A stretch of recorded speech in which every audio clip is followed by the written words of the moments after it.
2024 बांग्लादेश के लिए उथल-पुथल भरा साल रहा। देश को राजनीतिक अशांति, प्राकृतिक आपदाओं और शरणार्थी संकट का सामना करना पड़ा। इन चुनौतियों ने लोगों के धैर्य और सरकार की क्षमता की परीक्षा ली। राजनीतिक परिदृश्य विशेष रूप से चार्ज्ड था। आम चुनावों के रन अप में तनाव बढ़ रहा था। जलवायु परिवर्तन का साया भी मंडराता रहा, क्योंकि एक विनाशकारी चक्रवात ने भारी तबाही मचाई। इन चुनौतियों के बीच रोहिंग्या शरणार्थियों की दुर्दशा एक गंभीर मानवीय चिंता का विषय बनी रही। इन कठिनाइयों के बावजूद बांग्लादेश की भावना बनी रही। अपने लचीलापन और दृढ़ संकल्प के लिए जाने जाने वाले लोग एक बेहतर कल के लिए प्रयास करते रहे। 2024 में बांग्लादेश ऑन एज था। राजनीतिक माहौल तनावपूर्ण था। आगामी आम चुनावों ने एक लंबी परछाई डाली। सत्ताधारी पार्टी पर अथॉरिटेरियनिज्म के आरोप लगे। विपक्ष खंडित और कमजोर एकजुट मोर्चा बनाने के लिए संघर्ष कर रहा था। चुनाव के रन अप में छिटपुट हिंसा और पुलिस कार्रवाई हुई। मीडिया सेल्फ सेंसरशिप के साये में काम कर रहा था। अंतर्राष्ट्रीय समुदाय ने चिंता के साथ देखा और सभी पक्षों से स्वतंत्र और निष्पक्ष चुनाव सुनिश्चित करने का आग्रह किया। वास्तव में लोकतांत्रिक परिवर्तन की उम्मीदें दूर की कौड़ी लग रही थीं, अथॉरिटेरियनिज्म के साये में। जैसे कि राजनीतिक उथल-पुथल काफी नहीं थी, प्रकृति ने बांग्लादेश पर अपना कहर बरपाया। एक शक्तिशाली चक्रवात ने देश के तटीय क्षेत्रों को अपनी चपेट में ले लिया, जिससे विनाश का मंजर छा गया। तटीय समुदायों को चक्रवात के प्रकोप का खामियाजा भुगतना पड़ा।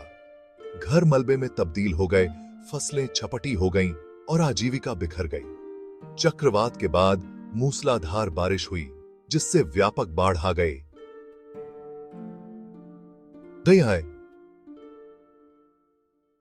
नदियां उफान पर बहने लगीं, जिससे गांव और कस्बे जलमग्न हो गए।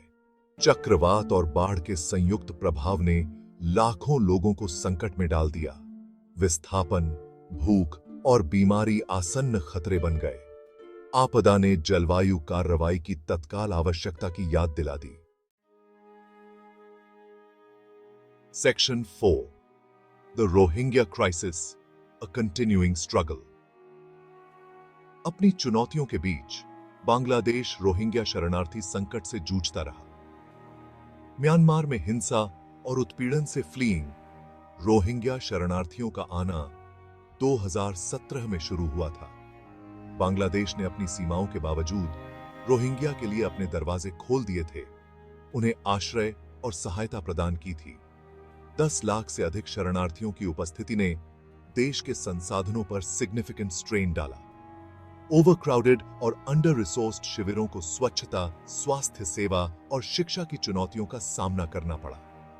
रोहिंग्या अपने घरों और आजीविका से वंचित लिम्बो की स्थिति में रहते थे। उनका भविष्य अनिश्चित था। Section 5, economic challenges and uncertainties. राजनीतिक अस्थिरता, प्राकृतिक आपदाओं और शरणार्थी संकट के संयुक्त प्रभावों ने बांग्लादेश की अर्थव्यवस्था पर टोल लिया। देश, जिसने हाल के वर्षों में प्रभावशाली आर्थिक विकास देखा था, को स्लो डाउन का सामना करना पड़ा। महंगाई बढ़ी, जिससे आम नागरिकों की क्रय शक्ति का क्षरण हुआ। बांग्लादेशी अर्थव्यवस्था का मुख्य आधार परिधान उद्योग, बढ़ती लागत और घटती वैश्विक मांग से हेडविंड्स का सामना कर रहा था। राजनीतिक माहौल के कारण विदेशी निवेश को आकर्षित करने के सरकार के प्रयासों में बाधा आई। वैश्विक बाजार में अनिश्चितताओं के साथ-साथ निवेशकों के विश्वास की कमी ने आर्थिक दृष्टिकोण पर एक साया डाल दिया। सरकार के सामने मानवीय संकटों का समाधान करते हुए अर्थव्यवस्था को पुनर्जीवित करने का कठिन कार्य था। Section 6, resilience and hope, the path ahead. बहुआयामी चुनौतियों के बावजूद बांग्लादेश की भावना बरकरार रही। अपने लोगों का लचीलापन, प्रतिकूल परिस्थितियों से उबरने की उनकी दृढ़ता, शोन थ्रू। चक्रवात के बाद समुदाय और एकजुटता की भावना स्पष्ट थी, क्योंकि लोग अपने जीवन के पुनर्निर्माण के लिए एक साथ आए थे। नागरिक समाज संगठनों ने जरूरतमंद लोगों को सहायता प्रदान करने के लिए अथक प्रयास किया। सरकार ने अपनी सीमाओं के बावजूद पुनर्निर्माण और पुनर्वास के प्रति प्रतिबद्धता दिखाई। अंतर्राष्ट्रीय समुदाय ने चुनौतियों के पैमाने को पहचानते हुए समर्थन और सहायता प्रदान की। आगे का सफर चुनौतीपूर्ण हो सकता है, लेकिन बांग्लादेश की भावना, एक बेहतर कल में उसके लोगों का अटूट विश्वास एक उज्जवल भविष्य का वादा करता है। अगर आपको यह वीडियो पसंद आया हो तो कृपया इसे शेयर करें, सब्सक्राइब करें और लाइक करें। आपके समर्थन से हमें और भी महत्वपूर्ण कहानियां लाने में मदद मिलेगी।